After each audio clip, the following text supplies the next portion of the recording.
crisis we are faced with today due to school closures during pandemic is unprecedented. But so is the disguised opportunity to reimagine and recreate a better education system. Well, we have a common enemy in shape of learning crisis. We also have the right steps in form of NEP 2020 and NIPUN. And now it's on us to prepare the system and ensure we have the arms and the army to bring the winning home. Hi, I'm Purnima Garg and I'm your host for the Heads Together show, a fireside chat by Room to Read. The fireside chat on role of system integration in resolving current education crisis is about asking those difficult questions and about challenges of the system, some of the essential steps we need to leapfrog into glorious era of redefining education. Today on our show, we have a very esteemed guest, Ms. Shaveta Sharma-Kukreja. Thank you so much, Shweta, for joining us today. Shaveta is co-managing director at Central Square Foundation. Shaveta has been part of the founding team at CSF. She brings to the team almost 2 decades of professional experience in management and education. Her corporate background includes her work in Boston Consulting Group as well as with Citibank. Shaveta earned her bachelor's degree in economics from Sri Ram College of Commerce, University of Delhi, and holds an MBA in management from IIM Bangalore. So system integration is a strong word, Shaveta, and the challenges here are enormous, and they may need us to innovate and work faster than what it has been envisioned earlier, and we need to bring together the home, communities, schools, teachers to really make sure that there is an effective way of looking at system integration and we create a learning enabling environment for our children. So from your vantage point, from where you are, how do you see education scenario shifting into a new normal? And what would be the focus area for building back better? So Purnima, like you said, system integration is a complex and hard work and will require more innovative solutions. I think first of all, I would like to remind ourselves, system integration is something at least the education sector had anyways been discussing, contemplating. It was becoming a part of all discussions even pre-COVID. Yeah. What is the basic idea? That we are not looking at the problem with piecemeal solutions. Different solutions for different stakeholders and different components come together in an integrated manner. Absolutely. What COVID has done is that in the Indian education system, we have managed to get our children into school. Our enrollment ratios are something we as a country have been very proud of, rightfully so. However, even pre-COVID, we knew while our children were in school, they were not learning. So there was a learning crisis. What COVID has done is it has compounded that crisis and also deepened it because of the divide between the marginalized communities and students who continue to have access to learning even through school closure. So starting from a scenario where our kids were in school but not learning, we are now in a scenario where our kids who were not at grade level learning have now not been in physical school almost for a year and a half. And this has also taken a social and emotional toll on the well-being of children. And that's really the crisis which we need to address in an integrated manner. All solutions, all stakeholders need to come together and think of one common plan. In that, the 3 aspects I want to highlight as a part of building back better as the country gears towards focus on NIPUN, which is the focus on early learning. First of all, we need to ensure our kids are back in school with special focus on marginalized communities, with special focus on the girl child. How do we make sure that due to whatever social, emotional, economic reasons, children are pulled out of school, now every kid deserves to be back in school. And already both central and state governments are prioritizing that. I think the second component needs to be for Build Back Better. How does our instruction design solve for 1.5 years of school closure? Our children have forgotten what they learned when they last came to school, and they have missed learning almost over a year and a half. There cannot be a quick fix band-aid solution to say we will run a remediation program, we will run a 0 period and our kids will be at grade level. Kids have to start at their current learning levels, which has to account not just for what they did not learn, but also what they've forgotten. And hence we need a more forward-looking instruction design. There will be no quick wins. It has to be strategically thought through over the next 2 to 3 academic years. And the last component for Build Back Better needs to be, how do we accept the new role all stakeholders have to play, whether it's our teachers, government functionaries, and even parents and community. While all of them have tried their best and the system has tried to support them as best as the system could with the COVID restrictions, now both from a social emotional perspective, cognitive perspective, even the safety and security with COVID protocols, what is that new role? How are we supporting them and building their capacity to ensure kids are back in school, we take care of their forgotten and missed learning and set them to a path for success where early learning becomes the base for future learning. Yeah, you rightly said it. So, Shaveta, how do we strengthen the system to create an enabling environment across multiple stakeholders, home, school and community? So, how do we work around with all these three very important stakeholders? So, I think first of all, we need to make sure that we realize the codependencies and interdependencies of the stakeholders. The moment we start designing solution by stakeholder in isolation of the other is where it becomes transactional and piecemeal. So the principle has to be, what is the anchor for that integrated solution? For example, in early learning, even Nipun, our early learning mission, talks about the need for a learning outcome framework. And then whether we are designing teaching learning material, teacher professional development courses, capacity building for CRCs and other academic functionaries, or for example, what are the kind of initiatives the community and mohalla schools can take? How can a parent be an enabler of learning at home? What are the low stake in-class, in-school assessments that the teacher can do for the children and for the system to know how the learning gap is getting covered? We need to find a common anchor and not look at any part of the solution, be it a product, be it teaching learning material, be it a training program, and a stakeholder in isolation. Integrating it to a common anchor will be key to ensuring all stakeholders are together making progress. No, you rightly said it, and in fact, system does include just not home, school, teachers. It also includes, the government, the non-profits, all of us, the way we are playing the role. So very rightly said.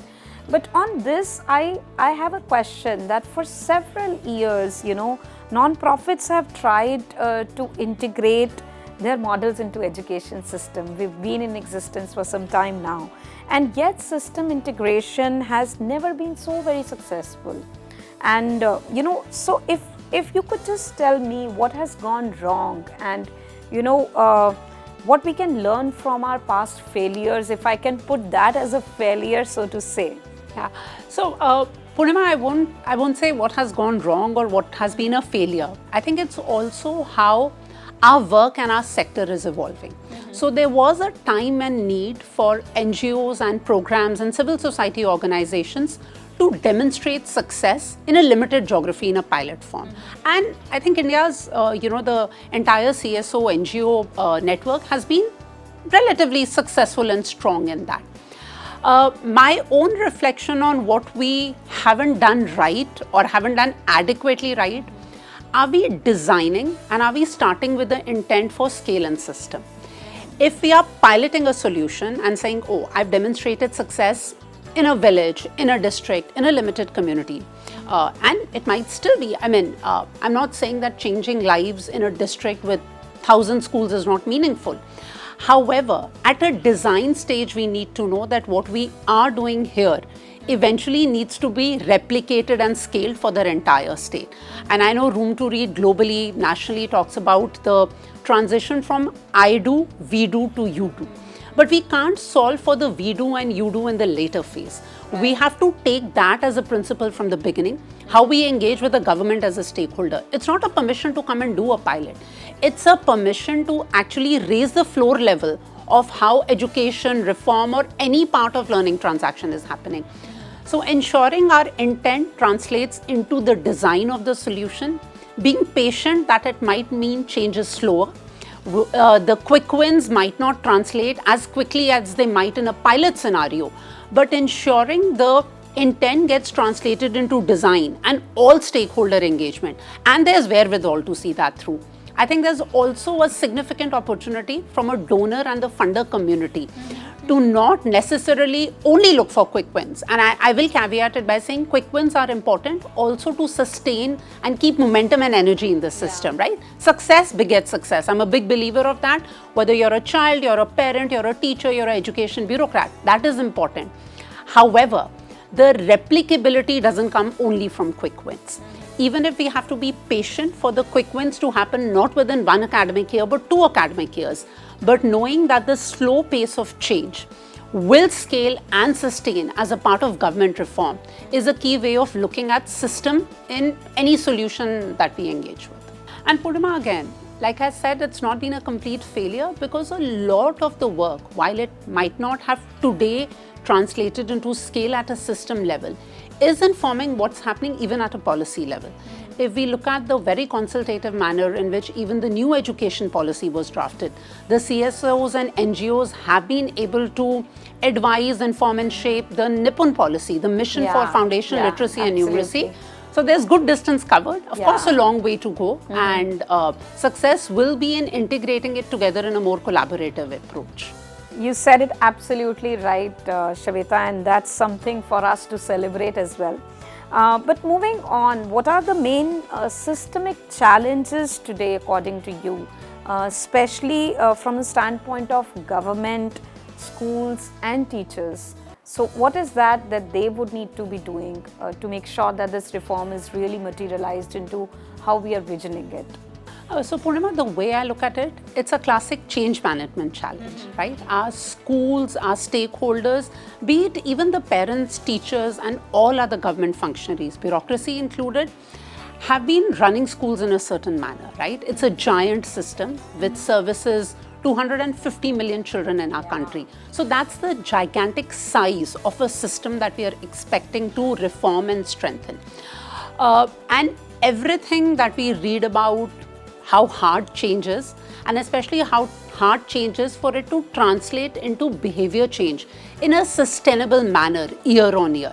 I think that's really the root of what we are trying to address over here. What we are already also beginning to see is the system, and again, for all stakeholders done separately, we need to do a diagnosis of what the current landscape looks like. What are we doing well? What are things which are going well and we need to congratulate and get positive energy into the system? Like I spoke about, pre-COVID enrollment is something, and I know there are the proportion of out-of-school children in absolute basis still needs to be corrected for, but as a country we had moved forward on that, right? So doing a deep diagnostic, overall what is the health of our system? What are the gaps which especially need to be identified in terms of how the society and learning expectations around us are changing? Conventional focus only on cognitive, curriculum-based rote learning is not relevant for our children today. How do we identify what the gaps are and commit to a phased-wise plan of solving for it?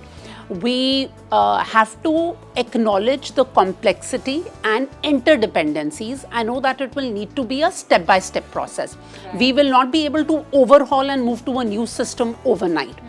But if there is a phased-wise approach and we know how each component fits into the next, that's where change will stick, change will sustain. And one thing that I'm very deeply passionate about is also saying that the research, the complexity and the design thinking has to be under the surface. Right. What goes to the stakeholder? If I'm a teacher, I don't need an esoteric solution. I need a solution which I can build my capacity in and start delivering in class tomorrow. Right. So let the hard work be behind the scenes. What reaches our stakeholders has to be simple enough for at-scale implementation.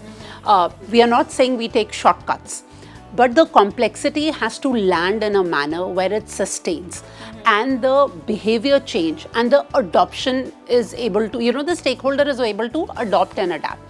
And the last point I would make is that even with all the hard work, iterating and correcting that solution in practice becomes very important. So how do we merge the top-down, bottom-up innovation to come together for a solution that the system can own, iterate and self-correct.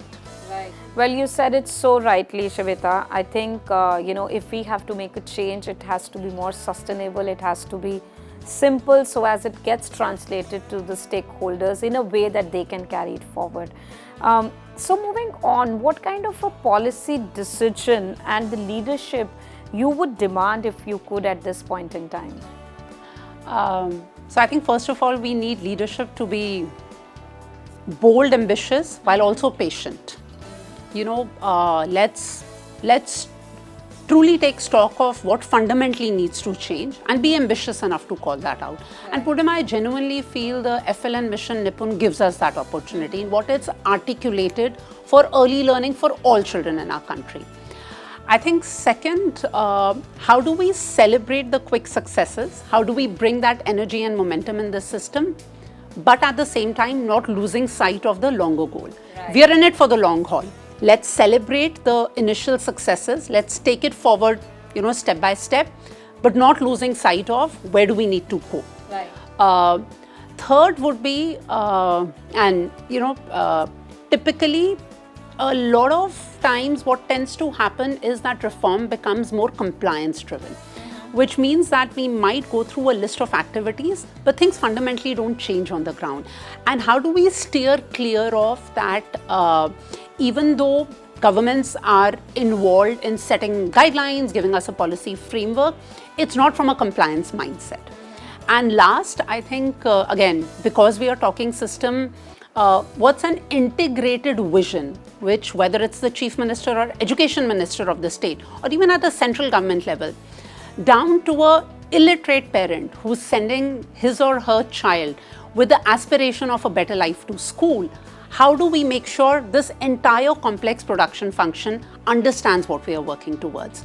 Nipun already calls out the need for a good communication strategy on what the goal is, from the CM and the EM to across our education department, from a bureaucracy, SCRT, Samagra Shiksha perspective, down to the school where our teachers and students are there, and parent and community.